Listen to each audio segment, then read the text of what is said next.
The gold standard, an economic system in which a country's currency or paper money has a value directly linked to gold, was once the backbone of global finance.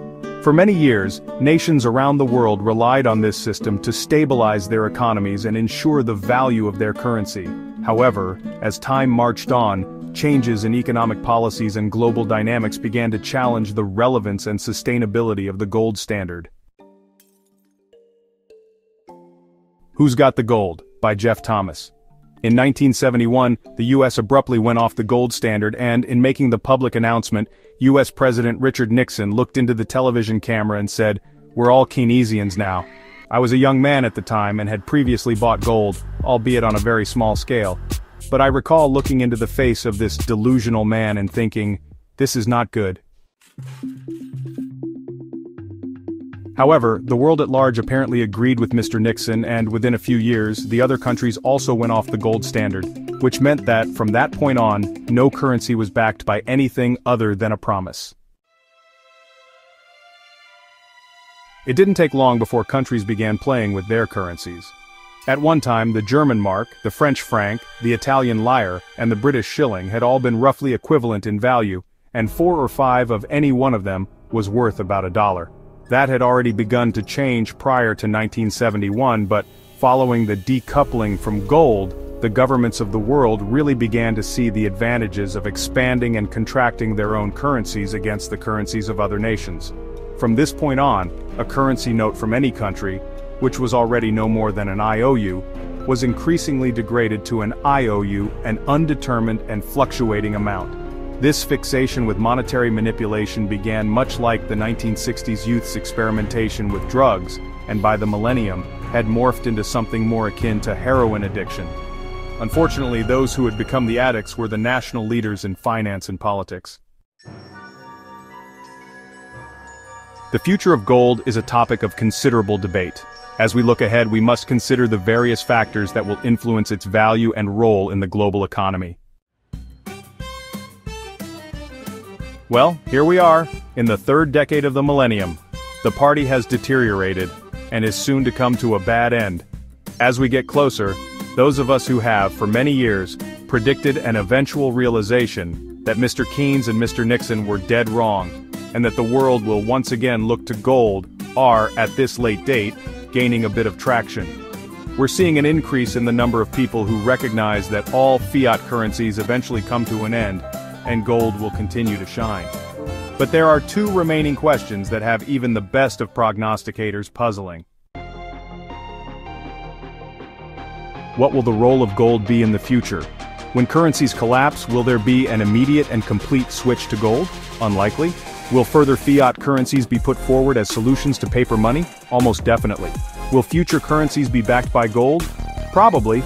Especially as so many governments and banking institutions are quietly scrambling to buy gold whilst trying not to let on the extent of their stockpiling. Will gold-backed currencies stabilize money for the rest of our lives? Quite unlikely. Even those countries who may agree to audits to demonstrate they own the gold they claim to own will, at some point in the future, look for ways to do a Nixon and once again get off the gold standard. The short-term benefits of fiddling with currency are too tempting. Speculation on gold reserves.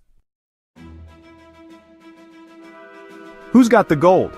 Currencies come and go in the world with remarkable frequency. The last 100 years have seen over 20 hyperinflations worldwide, but what we shall soon witness will be the collapse of most, if not all, of the world's primary currencies, all within a short space of time. They promise to go down like dominoes, and all for the same reason. In that quiet scrambling we were talking about, no one is being really truthful about how much gold they have.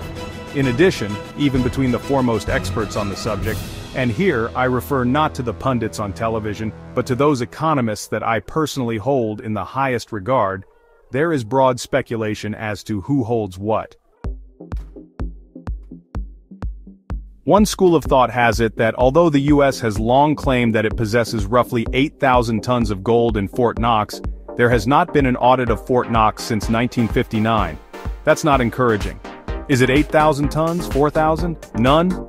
We're unlikely to ever get a truthful answer on this question. In addition, the US has held roughly 6,000 tons of gold for European countries since the Cold War. Now that the US has become the world's foremost debtor nation, Europe is getting a bit antsy and some are asking to have it back.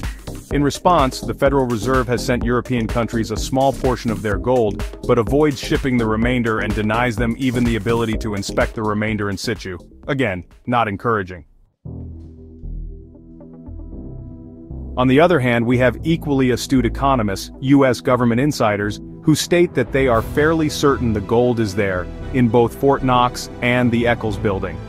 In the latter case, they state that, although much or all of the gold has been leased to the bullion banks, it has never left the building. What does this mean to the rightful owners?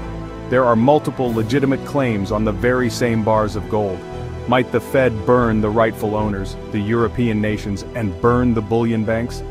Might they just confiscate the gold, assuming it's still there, to create a new gold-backed currency for the US, and thumb their collective noses to all other claimants?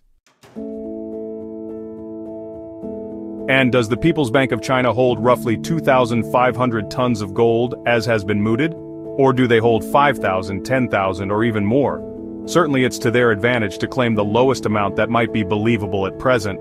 Some US government insiders have insisted that the low number is the true number. Others have estimated up to 16,000. The argument over this question may seem moot, but it is not.